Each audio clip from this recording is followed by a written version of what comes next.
പുൽവാമ, ഇന്ത്യയുടെ മനസ്സിലെ നീറ്റൽ. ശ്രീനഗർ ജമ്മു ഹൈവേയിലൂടെ സഞ്ചരിച്ച CRPF ജവാന്മാർക്കു നേരെ പുൽവാമ ജില്ലയിലെ അവന്തിപുരയ്ക്ക് സമീപം ഫെബ്രുവരി 14 ഭീകരാക്രമണം. 40 അർദ്ധസൈനികർ കൊല്ലപ്പെട്ടു. രാജ്യം നടുങ്ങി. ആക്രമണത്തിന്റെ ഉത്തരവാദിത്തം പാകിസ്ഥാൻ ആസ്ഥാനമാക്കി പ്രവർത്തിക്കുന്ന ഭീകര സംഘടന ജെയ്ഷെ മുഹമ്മദ് ഏറ്റെടുത്തു. दोगाम पर ही है जैशे मोहम्मद सल्लल्लाहु अलैहि वसल्लम के जांबाज आपके मुंतजिर हैं. शराब और शीशा और जिक्र बुता का वक्त नहीं, शराब और शीशा और जिक्र बुता का वक्त. 3 പതിറ്റാണ്ടിനിടെ ഇന്ത്യയിൽ നടന്ന ഏറ്റവും വലിയ ഭീകരാക്രമണത്തിൽ രാജ്യം നടുങ്ങി. പ്രതിഷേധം അലയടിച്ചു. പാകിസ്ഥാനു നേരെ ഇന്ത്യ വിരൽ ചൂണ്ടി. എന്നാൽ എല്ലാം പാകിസ്ഥാൻ നിഷേധിച്ചു. ഇന്ത്യയോട് ചെയ്തത് ചെറിയ തെറ്റല്ല എന്ന് പ്രധാനമന്ത്രി നരേന്ദ്രമോദി. कि वे बहुत बड़ी गलती कर चुके हैं, बहुत बड़ी कीमत उनको चुकानी पड़ेगी.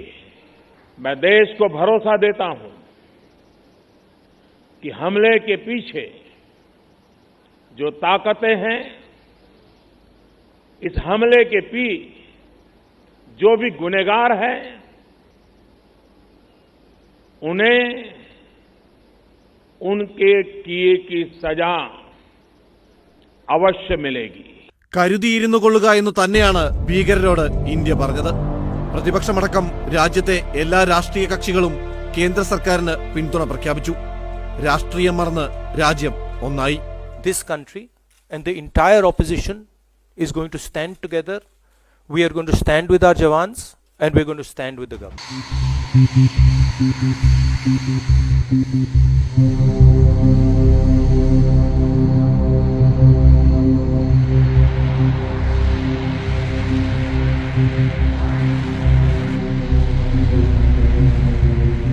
പതിനാലാം തീയതി വൈകിട്ട് 3:15 നൽകിയ പ്രഹരത്തിന് 11-ാം ദിവസം പുലർച്ചെ 3:30 ശിക്ഷ നൽകി ഇന്ത്യ.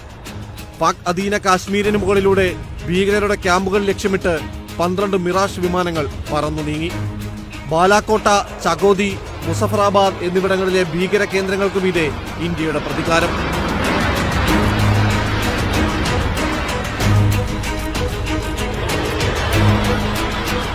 ജെയ്ഷെ മുഹമ്മദിന്റെ ആസ്ഥാനം ഉൾപ്പെടെ തകർക്കാൻ ഉപയോഗിച്ചത് 1000 കിലോ സ്ഫോടക വസ്തുക്കൾ. ജെയ്ഷെയുടെ കൺട്രോൾ റൂമുകളും ഇല്ലാതാക്കി. മിന്നലാക്രമണം 21 മിനിറ്റ് നീണ്ടു.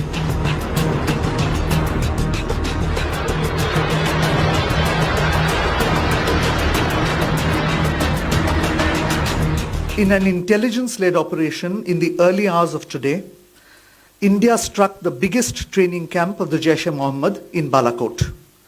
In this operation, a very large number of Jaish-e-Mohammed terrorists, trainers, senior commanders and groups of jihadis who were being trained for Fidaiin action were eliminated. This facility at Balakot was headed by Maulana Yusuf Azhar, alias Ustad Ghori, the brother-in-law of Masood Azhar, chief of the JEM. The government of India is firmly and resolutely committed to taking all necessary measures to fight the menace of terrorism. എന്നാൽ തിരിച്ചടി നൽകിയതിന്റെ പ്രഖ്യാപനത്തിന് India മുതിർന്നില്ല. മൗനത്തിൽ പൊതിഞ്ഞ മധുര പ്രതികാരം. Indian വിമാനങ്ങൾ അതിർത്തി കടന്നെന്ന് പാകിസ്ഥാന് പറയേണ്ടി വന്നു. അല്ല, പറയിച്ചു. വ്യോമാക്രമണത്തിന്റെ ചിത്രങ്ങളും പാകിസ്ഥാൻ തന്നെ പുറത്തുവിട്ടു. പിന്നാലെ ഭീകര താവളങ്ങൾ ആക്രമിച്ചെന്ന് കേന്ദ്ര കൃഷി സഹമന്ത്രി ഗജേന്ദ്ര സിംഗ് ഷെഖാവത്ത് സ്ഥിരീകരിച്ചു. പുലർച്ചെ 3:30 നടത്തിയ ആക്രമണം പൂർണ്ണ വിജയമെന്ന് ഇന്ത്യൻ വ്യോമസേന. The target chosen is still within our own territory. Muzaffarabad is part of POK, Pakistan occupied Kashmir, which is our territory. So it is the maturity of the country that we still have kept it confined to our own territory. If Pakistan wants to escalate, they've been running scared last few days. If you see their contradictory statements, firstly about Jaish-e-Mohammed, when they say that we've taken over the campus, the administrator has been appointed, that amounted to admitting that there was a campus of the Jaish-e-Mohammed, which whole world knows that 8 kilometers out of Bhavalpur, they have a 8 acres complex where even the horses are kept to train the terrorists. So, secondly, first Imran Khan said that if India does something, we will not even think we will retaliate. Second, he made an absolutely about turn by saying yesterday that let's give peace another chance. if we have attacked with 1,000 kgs of explosives, something had to be destroyed. But what is destroyed physically is of not much consequence. It is the psychological impact that it will have on Pakistan. Pak പൗരനായ ഭീകരൻ മസൂദ് അസർ 1998 സ്ഥാപിച്ച ജെയ്ഷെ മുഹമ്മദ് എന്ന സംഘടനയുടെ ഭീകര പരിശീലന കേന്ദ്രം കൂടിയാണ് ഇന്ന് തകർക്കപ്പെട്ടത്. പോർ വിമാനങ്ങൾ ഉപയോഗിച്ച് നടത്തിയ ആക്രമണത്തിൽ 300ഓളം ഭീകരർ കൊല്ലപ്പെട്ടതായാണ് വിവരം. സാധാരണക്കാരനായ ഒരു പാകിസ്ഥാനിയുടെ പോലും രക്തം ചിന്താതെ പുൽവാമയ്ക്ക് ഇന്ത്യയുടെ തിരിച്ചടി. ബാലാക്കോട്ടാണ് ആദ്യം ആക്രമണം നടത്തിയത്. പുലർച്ചെ 3:45 മുതൽ 3:53 വരെ. രണ്ടാമത് മുസഫറാബാദിൽ 3:48 മുതൽ 3:55 വരെ.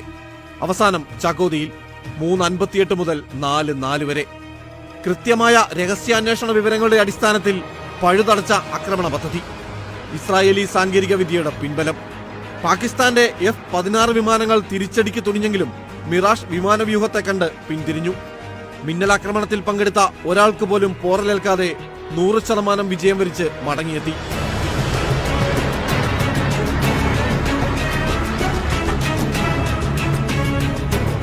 ജെയ്ഷെ തലവൻ മസൂദ് അസറിന്റെ അടുത്ത ബന്ധു ഉസ്താദ് ഖോറി എന്ന യൂസഫ് അസറിന്റെ നേതൃത്വത്തിലുള്ള വൻ ഭീകര പരിശീലന കേന്ദ്രമാണ് ബാലാക്കോട്ടിൽ തകർത്തത്. ഇന്ത്യൻ വ്യോമസേന നിയന്ത്രണ രേഖ കടന്നുവെന്ന് പാക് സൈനിക വക്താവ് സ്ഥിരീകരിച്ചതിന് പിന്നാലെയാണ് അവർ ആക്രമണം നടന്ന സ്ഥലങ്ങളുടെ ചിത്രങ്ങൾ പുറത്തുവിട്ടത്. രാവിലെ 9:46 പ്രധാനമന്ത്രി നരേന്ദ്രമോദിയുടെ അധ്യക്ഷതയിൽ സുരക്ഷാ കാര്യങ്ങൾക്കായുള്ള കേന്ദ്ര മന്ത്രിസഭാ സമിതി ചേർന്നു. ഇതിന് പിന്നാലെയാണ് വ്യോമാക്രമണം ഇന്ത്യൻ വിദേശകാര്യ മന്ത്രാലയം സ്ഥിരീകരിച്ചത്. ഇന്ത്യൻ വിമാനങ്ങൾ വ്യോമാതിർത്തി ലംഘിച്ചുവെന്ന് ആദ്യം ലോകത്തെ അറിയിച്ചത് പാക് സൈനിക വക്താവ് മേജർ ജനറൽ അസിഫ് ഗഫൂറാണ്.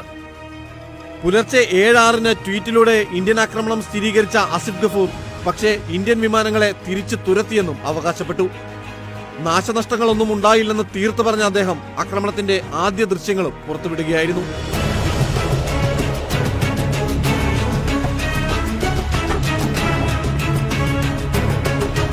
എന്നാൽ ഇന്ത്യൻ വിമാനങ്ങൾ കനത്ത ബോംബാക്രമണം നടത്തിയെന്ന് 3 മണിക്കൂറിന് ശേഷം അദ്ദേഹം വീണ്ടും ട്വീറ്റ് ചെയ്തു. പിന്നാലെ ഇന്ത്യൻ മാധ്യമങ്ങളെ കുറ്റപ്പെടുത്തി പാക് പ്രധാനമന്ത്രി ഇമ്രാൻഖാന്റെ പാർട്ടി രംഗത്തെത്തി. ഇന്ത്യൻ മാധ്യമങ്ങൾ യുദ്ധകാഹളം മുഴക്കുന്നുവെന്നായിരുന്നു ആരോപണം. ഇന്ത്യ നിയന്ത്രണ രേഖ മാത്രമല്ല പാക് അതിർത്തിയും ലംഘിച്ചതായി ആരോപണം ഉന്നയിച്ച് മുതിർന്ന പാക് മാധ്യമ പ്രവർത്തകനായ മുഷറഫ് സൈദിയും രംഗത്തെത്തി. എന്നാൽ ആദ്യ മണിക്കൂറുകൾക്ക് ശേഷം കാര്യങ്ങൾക്ക് കൂടുതൽ വ്യക്തത വരുമ്പോൾ നാം തിരിച്ചറിയുന്നത് ഇന്ത്യൻ പോർ വിമാനങ്ങൾ പാക് അധീന കാശ്മീരിലല്ല, മറിച്ച് പാകിസ്ഥാൻ മണ്ണിലെ തന്നെ ഭീകര ക്യാമ്പുകളാണ് തകർത്തിരിക്കുന്നത് എന്നാണ്. വാർത്താ ഏജൻസികളാണ് ഇത്തരത്തിൽ റിപ്പോർട്ട് ചെയ്തത്. ഇന്ത്യയെ തലകുനിക്കാനും തകരാനും അനുവദിക്കില്ല എന്നായിരുന്നു തിരിച്ചടിക്ക് ശേഷമുള്ള പ്രധാനമന്ത്രിയുടെ വാക്കുകൾ. സൈനികരുടെ വീര്യം വിളിച്ചോതിയാണ് രാജസ്ഥാനിലെ തെരഞ്ഞെടുപ്പ് റാലിയിൽ മോദി പ്രസംഗിച്ചത്. चूरू की धरती से मैं देशवासियों को विश्वास दिलाता हूं कि देश सुरक्षित हाथों में है. साल 2014 में विजय शंखनाद युवा संगम के दौरान मैंने मेरे दिल की बात आप सबके सामने रखी थी और मेरी आत्मा कहती है आज का दिवस उसे फिर से दोहराने का दिवस है. തിരിച്ചടി നൽകിയതിന് പിന്നാലെ പ്രധാനമന്ത്രി രാഷ്ട്രപതിയെ കണ്ട് കാര്യങ്ങൾ വിശദീകരിച്ചിരുന്നു. പാക് ഭീകര കേന്ദ്രങ്ങൾ തകർത്ത വ്യോമസേനയ്ക്ക് അഭിനന്ദനവുമായി രാഷ്ട്രീയ നേതാക്കൾ ഉൾപ്പെടെയുള്ള പ്രമുഖർ പിന്നാലെ എത്തി. വ്യോമസേന പൈലറ്റുമാരെ സല്യൂട്ട് ചെയ്യുന്നതായി കോൺഗ്രസ് അധ്യക്ഷൻ രാഹുൽ ഗാന്ധി ട്വിറ്ററിൽ കുറിച്ചു. ബംഗാൾ മുഖ്യമന്ത്രി മമതാ ബാനർജി, NCP നേതാവ് ശരത് പവാർ, കേന്ദ്രമന്ത്രിമാർ എന്നിവരും വ്യോമസേനയ്ക്ക് അഭിനന്ദനം അറിയിച്ചു. മക്കൾ നീതി മയ്യം അധ്യക്ഷൻ കമൽഹാസൻ, അഭിഷേക് ബച്ചൻ, അജയ് ദേവഗൺ, അനുപം ഖേർ എന്നിവരും അഭിനന്ദനം അറിയിച്ച പ്രമുഖരിൽ പെടുന്നു. ഇന്ത്യൻ സേനയുടെ വിജയമാണ് ഇന്നത്തെ വ്യോമാക്രമണമെന്ന് മുൻ പ്രതിരോധ മന്ത്രി AK ആന്റണി ഡൽഹിയിൽ പറഞ്ഞു. ഈ വിജയത്തിൽ രാഷ്ട്രീയം കലർത്തേണ്ട എന്നാണ് അദ്ദേഹത്തിന്റെ പക്ഷം. ഇന്ത്യൻ എയർഫോഴ്സിനെയും അവരുടെ സാഹസികരും ധീരരുമായ എയർ വാരിയേഴ്സിനെയും ഞാൻ പ്രത്യേകമായി അഭിനന്ദിക്കുകയും അഭിവാദ്യം ചെയ്യുകയും ചെയ്യുന്നു. ഇനിയെങ്കിലും പാകിസ്ഥാന്റെ മണ്ണിൽ നിന്നും ഭീകരന്മാരുടെ ഒളിത്താവളങ്ങൾ സ്ഥാപിച്ച് ആ ഒളിത്താവളങ്ങളിൽ നിന്നും ഭീകരന്മാരെ ഇന്ത്യയിലേക്ക് അയക്കുന്ന സാഹചര്യം അവസാനിപ്പിക്കാൻ പാകിസ്ഥാൻ ഗവൺമെൻറ് ഒരു ശരിയായ പാഠം പഠിക്കണമെന്നാണ് ഞാൻ ആവശ്യപ്പെടുന്നത്.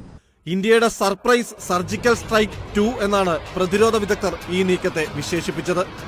അമേരിക്കയ്ക്ക് ശേഷം പാക് മണ്ണിലെത്തി ആക്രമണം നടത്തുന്ന രണ്ടാമത്തെ രാജ്യമാണ് ഇന്ത്യ എന്നും അവർ വിലയിരുത്തുന്നു. ഈ ഒരു ആക്രമണത്തിൽ കൃത്യമായിട്ടും ഒരു അമേരിക്കയുടെ ഇന്റലിജൻസ് സഹായവും കിട്ടിയിരിക്കാൻ സാധ്യതയുണ്ട്. കാരണം കൃത്യമായിട്ടൊരു പ്രിസിഷൻ ആയിട്ട് ഇവിടെ ഈ പറയുന്ന ഖൈബർ പഖ്തൂൺഖ്വ പ്രോവിൻസിൽ 60-70 കിലോമീറ്റർ അകലെയുള്ള ഒരു കൃത്യമായിട്ടുള്ള ബിൽഡിങ്ങിൽ അവിടെ തന്നെ തീവ്രവാദികളുണ്ടെന്നും അവർ ട്രെയിനിങ് നടക്കുന്ന സ്ഥലമാണെന്നും നമുക്ക് അറിയണമെങ്കിൽ അത് ഇന്ത്യൻ ഇന്റലിജൻസ് ആയിരിക്കാൻ സാധ്യതയില്ല, അത് അമേരിക്കൻ ഇന്റലിജൻസ് ആകാൻ സാധ്യതയുണ്ട്. ഇന്ത്യയുടെ വ്യോമാക്രമണത്തിന് തിരിച്ചടി നൽകുമെന്നാണ് പാകിസ്ഥാൻ നിലപാട്. പാക് പ്രധാനമന്ത്രി ഇമ്രാൻഖാൻ വിദേശകാര്യമന്ത്രി സേനാ മേധാവികൾ എന്നിവരുമായി കൂടിക്കാഴ്ച നടത്തി. അതിർത്തിയിൽ ഇന്ത്യൻ വ്യോമസേന അതീവ ജാഗ്രതയിലാണ്. പാകിസ്ഥാൻ തിരിച്ചടിച്ചാൽ ശക്തിയോടെ ചെറുക്കാൻ നിർദ്ദേശം ലഭിച്ചു കഴിഞ്ഞു. പിന്നാലെ ഗുജറാത്തിൽ ഇന്ത്യൻ അതിർത്തിക്ക് സമീപം പാകിസ്ഥാന്റെ ഡ്രോൺ സൈന്യം വെടിവെച്ചിട്ടു. കച്ചിലെ ഒരു ഗ്രാമത്തിലാണ് ഡ്രോൺ പ്രത്യക്ഷപ്പെട്ടത്. സൈനിക ഉദ്യോഗസ്ഥരും പോലീസും സ്ഥലത്തെത്തി തകർന്ന ഡ്രോൺ പരിശോധിച്ചു. അതേസമയം ഭീകര സംഘടന ജെയ്ഷെ മുഹമ്മദിന്റെ തലവൻ മസൂദ് അസറിനെ സുരക്ഷിത താവളത്തിലേക്ക് മാറ്റിയതായാണ് റിപ്പോർട്ടുകൾ. റാവൽപിണ്ടിയിലെ സൈനിക ആശുപത്രിയിൽ ചികിത്സയിലായിരുന്ന അസറിനെ ബഹാവൽപൂരിലെ രഹസ്യ താവളത്തിലേക്ക് മാറ്റിയെന്നാണ് സൂചന. പുലർച്ചെ ഇന്ത്യൻ വ്യോമാക്രമണം ഉണ്ടാകുന്നതിന് തൊട്ടുമുമ്പ് തന്നെ അസറിനെ രഹസ്യ താവളത്തിലേക്ക് മാറ്റി. പുൽവാമ സംഭവത്തെ തുടർന്ന് ഈ ഭീകരനെ വിട്ടുകിട്ടാൻ ഇന്ത്യ നീക്കം ശക്തമാക്കിയിരുന്നു. ഇന്ത്യയുടെ സൈനിക നീക്കത്തിന് പിന്നാലെ ലോകരാജ്യങ്ങളും പ്രതികരണവുമായി രംഗത്തെത്തിയിട്ടുണ്ട്. ഇന്ത്യയും പാകിസ്ഥാനും ഒരുപോലെ സംയമനം പാലിക്കണമെന്ന നിലപാടാണ് ചൈന സ്വീകരിച്ചിരിക്കുന്നത്.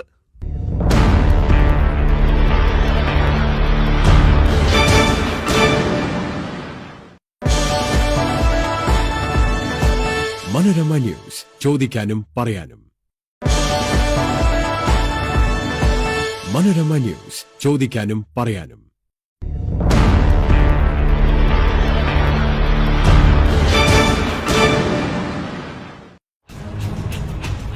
പഴുതടച്ച ഇന്ത്യൻ നീക്കങ്ങൾക്ക് കൃത്യത നൽകിയതോടെ മിറാഷ് പോർവിമാനം രാജ്യത്ത് താരമായി കഴിഞ്ഞു. ശത്രുപാളയത്തിൽ കൃത്യമായി പ്രഹരമേൽപ്പിക്കാനുള്ള മികവാണ് നിയന്ത്രണരേഖ കടന്നുള്ള ആക്രമണത്തിനായി മിറാഷ് 2000 വിമാനങ്ങൾ തിരഞ്ഞെടുക്കാനുള്ള കാരണം. അത്യാധുനിക ആയുധങ്ങൾ പ്രയോഗിക്കാൻ ശേഷിയുള്ള 12 മിറാഷ് 2000 വിഭാഗത്തിലെ പോർവിമാനങ്ങളാണ് ദൗത്യത്തിൽ പങ്കെടുത്തത്. 1980-ലാണ് ഫ്രഞ്ച് നിർമ്മിത മിറാഷ് 2000 ഇന്ത്യൻ വ്യോമസേനയുടെ ഭാഗമായത്. കാർഗിൽ യുദ്ധത്തിൽ ഇന്ത്യൻ ആക്രമണങ്ങൾക്ക് ചുക്കാൻ പിടിച്ചതും മിറാഷ് വിമാനങ്ങളായിരുന്നു. 6.3 ടൺ ഭാരം വഹിക്കാൻ സാധിക്കുന്ന വിമാനങ്ങൾക്ക് ലേസർ ഗൈഡ് ബോംബുകൾ, ന്യൂക്ലിയർ ക്രൂസ് മിസൈൽ തുടങ്ങിയവ വഹിക്കാനാകും. ഇൻ്റലിജൻറ്റ് ഗസ്റ്റ് വർക്ക് നടത്തുകയാണ്. മിക്കവാറും ഗ്വാളിയറിൽ നിന്ന് തന്നെ ലോഞ്ച് ചെയ്തതാവാൻ വഴി. അതുകൊണ്ടാണ് ഒരു റിപ്പോർട്ടുണ്ടായിരുന്നു, അതായത് നമ്മൾ റീഫ്യൂവലിംഗ് എയർക്രാഫ്റ്റ് ഡൽഹിക്ക് അടുത്തായിട്ട് നിർത്തിയിരുന്നു എന്നുള്ളത്. അപ്പം മിക്കവാറും ഗ്വാളിയറിൽ നിന്ന് പറന്നു വന്നു. അതിൻ്റെ റേഞ്ച് 1000 നോട്ടിക്കൽ മൈൽ എന്നാണ് പറയുന്നത്, അതായത് ഏതാണ്ട് 1800 കിലോമീറ്റർ റേഞ്ച് എന്ന് പറഞ്ഞാൽ അതിൻ്റെ കൊമ്പാറ്റ് റേഡിയസ് അത്രയാണ്. അപ്പോൾ അത്രയും ദൂരം പറക്കുമ്പോഴേക്കും അതിനു മുമ്പ് വഴിയിൽ വെച്ച് ഒരു പക്ഷേ ഇതൊരു വീണ്ടും പറയുകയാണ്, ഒരു ഇൻ്റലിജൻറ്റ് നെറ്റ്വർക്ക് ഗസ്റ്റ് വർക്കാണ് ചെയ്യുന്നത്. കാരണം ഇതുവരെയുള്ള റിപ്പോർട്ടുകൾ കൺഫേം ചെയ്തിട്ടില്ല. വഴിയിൽ വെച്ച് റീഫ്യൂൽ ചെയ്ത ശേഷം പാകിസ്ഥാനിലേക്ക് പോയതാവാം. അവിടെ പോയി ഈ പറഞ്ഞ സ്ട്രൈക്ക്, ഈ പാകിസ്ഥാൻ്റെ ഡെപ്ത്, സ്ട്രാറ്റജിക് ഡെപ്ത് വളരെ കുറഞ്ഞ ഒരു രാജ്യമാണ് പാകിസ്ഥാൻ. ഏറ്റവും വൈഡായിട്ടുള്ള, ഏറ്റവും ബ്രെഡ്ത്തുള്ള ഒരു ആ സ്ഥലത്ത് തന്നെ, അതായത് ഈസ്റ്റ് ടു വെസ്റ്റ് ഏറ്റവും തന്നെ എൻ്റെ ഓർമ്മ ശരിയാണെങ്കിൽ ഏതാണ്ട് 400 കിലോമീറ്ററിനപ്പുറം എങ്ങാണ്ടേ വരുന്നുള്ളൂ. അപ്പോൾ ഇവിടെ ഏതാണ്ട് ഇന്ത്യൻ അതിർത്തിയിൽ നിന്ന് വെറും 80 കിലോമീറ്ററിനകം ഉള്ള ഒരു ബേസിലാണ് ഇപ്പോൾ സ്ട്രൈക്ക് ചെയ്തിരിക്കുന്നത് എന്നാണ് അറിയുന്നത്. അങ്ങനെയാണെങ്കിൽ അവിടം വരെ പോയിട്ട് വരാനുള്ള വലിയ കൊമ്പാറ്റ് റേഡിയസ് വളരെ കുറഞ്ഞതാണ്. അതിന് ഐഡിയലായിട്ടുള്ള ഒരു എയർക്രാഫ്റ്റാണ് ഈ മിറാജ് എന്ന് പറയുന്നത്. മറ്റൊന്ന് എന്ത് വെപ്പണറിയാണ്, എന്ത് അമ്യൂണീഷനാണ് ഉപയോഗിച്ചതെന്നുള്ളത് ഡംപ് ചെയ്തു എന്നാണ് പറയുന്നത്. അങ്ങനെയാണെങ്കിൽ മിസൈലായിരിക്കില്ല ഉപയോഗിച്ചത് മിക്കവാറും. കാരണം എയർ ടു ഗ്രൗണ്ട് മിസൈലുള്ള ഒരു എയർക്രാഫ്റ്റാണിത്. മിക്കവാറും ലേസർ ഗൈഡഡ് ബോംബുകളാണ് ഉപയോഗിച്ചത്. 14.36 മീറ്റർ നീളവും 5.20 മീറ്റർ ഉയരവും 9.13 മീറ്റർ വിംഗ് സ്പാനുമുള്ള വിമാനത്തിന് ഒരു പൈലറ്റിനെ ഉൾക്കൊള്ളാൻ സാധിക്കും. ഇന്ത്യയുടെ കൈവശം ഇത്തരം 44 പോർ വിമാനങ്ങളുണ്ട്. ഏവരും സജ്ജർ. കണ്ണുകൾ അതിർത്തിക്കപ്പുറത്തെ ചെറു നിഴലനക്കങ്ങളിൽ. അവർ ഒരു ഓൾ ഔട്ട് വാറിന് എനിക്ക് തോന്നുന്നില്ല രണ്ട് രാജ്യങ്ങളും ഇപ്പോൾ തയ്യാറാണെന്ന്. പക്ഷേ ഒരു ലിമിറ്റഡ് സ്ട്രൈക്ക് ആർക്കും നടത്താം, എപ്പോൾ വേണേലും. കാർഗിൽ ചെയ്തത് അതാണ്. ഒരു ലിമിറ്റഡ്, അതായത് ലിമിറ്റഡ് വാർ എന്നുണ്ട്. അതിൻ്റെ വാർ എയിം ലിമിറ്റഡ് ആണ്. ഒന്ന് ടെറിട്ടറി എത്ര പിടിക്കണമെന്നുള്ള അതാണ് ഒരു ലിമിറ്റ്. മറ്റൊന്ന് എന്തൊക്കെ വെപ്പണറി ഉപയോഗിക്കുന്നു എന്നുള്ളതിൽ അതിൽ ലിമിറ്റഡാണ്. അങ്ങനെയുള്ളതിനെയാണ് ലിമിറ്റഡ് വാർ എന്ന് പറയുന്നത്. ഓൾ ഔട്ട് വാറുകളൊക്കെ നടന്നിട്ട് കാലങ്ങൾ കുറേ ആയി. അപ്പം ഒരു ലിമിറ്റഡ് ആക്ഷൻ എന്തായാലും പ്രതീക്ഷിക്കാവുന്നതാണ്. മിക്കവാറും കാശ്മീരിൽ തന്നെയാകും. മറ്റു സ്ഥലങ്ങളിലേക്ക്, അതായത് രാജ്യാന്തര അതിർത്തിയിലേക്ക് ഈ കോൺഫ്ലിക്റ്റ് മാറ്റാൻ പാകിസ്ഥാനും താല്പര്യം ഉണ്ടാവില്ല. ബലാക്കോട്ട് ആക്രമണത്തിന് തിരിച്ചടിയുണ്ടാകുമെന്നും സ്ഥലവും സമയവും സൈന്യം തീരുമാനിക്കുമെന്നും പാകിസ്ഥാൻ. ഇന്ത്യ ആക്രമിച്ചത് തീവ്രവാദ കേന്ദ്രമല്ലെന്ന് ഉന്നതതല യോഗത്തിന് ശേഷം പാക് വിദേശകാര്യമന്ത്രി മഹമ്മൂദ് ഖുറേഷി വ്യക്തമാക്കി. ബലാക്കോട്ട് ആക്രമണത്തെ രാജ്യാന്തര ശ്രദ്ധയിൽ കൊണ്ടുവരാൻ പാക് പ്രധാനമന്ത്രി ഇമ്രാൻഖാന്റെ അധ്യക്ഷതയിൽ ചേർന്ന ഉന്നതതല യോഗം തീരുമാനിച്ചു. പാകിസ്ഥാനുമേലുള്ള ഇന്ത്യയുടെ ഏകപക്ഷീയമായ ആക്രമണമാണ് ഉണ്ടായതെന്ന് യോഗം വിലയിരുത്തി. സൈന്യത്തോടും ജനങ്ങളോടും ഏത് വെല്ലുവിളിയും നേരിടാൻ തയ്യാറായിരിക്കാനും ഇമ്രാൻഖാൻ നിർദ്ദേശിച്ചു. നാളെ ചേരുന്ന പാർലമെന്റിന്റെ സംയുക്ത സമ്മേളനത്തിൽ സർക്കാർ കാര്യങ്ങൾ വിശദീകരിക്കും. പിന്നാലെ പാക് അധീന കാശ്മീരിലെ സർവകലാശാല പാക് സൈന്യത്തിനായി ഒഴിപ്പിച്ചു. കശ്മീരിലെ നൌഷേര, അഖ്നൂർ മേഖലകളിൽ പാക് സൈന്യം വെടിയുതിർക്കുകയും ചെയ്തു. ഇതോടെ ഇന്ത്യൻ വ്യോമ പ്രതിരോധ സംവിധാനം എന്തിനും തയ്യാറായി നിലയുറപ്പിച്ചിട്ടുണ്ട്.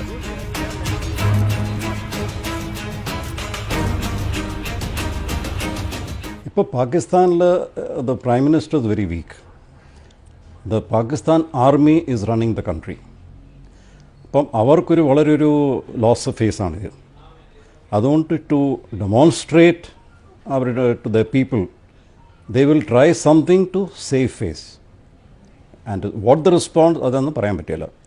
പക്ഷേ most likely it may be a terrorist response.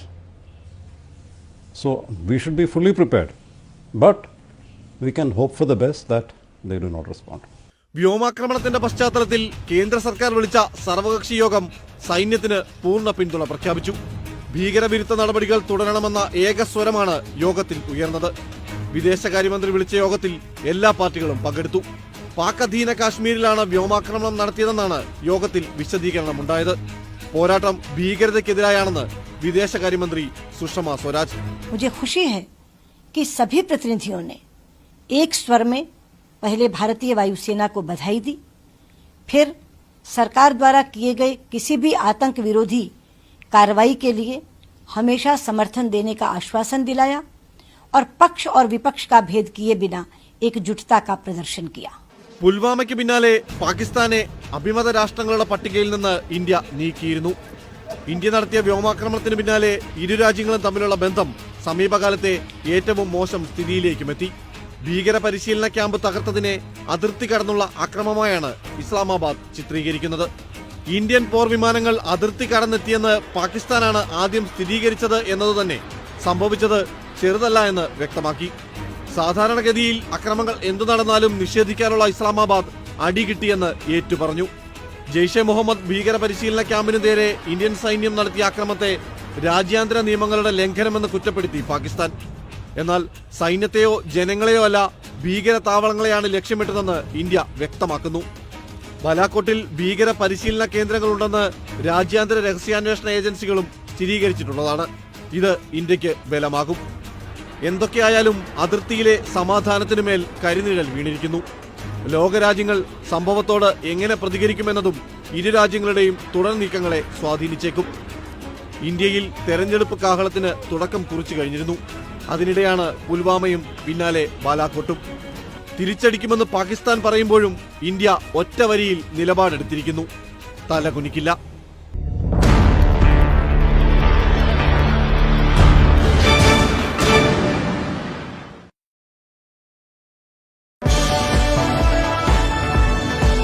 Manorama news ചോദിക്കാനും പറയാനും.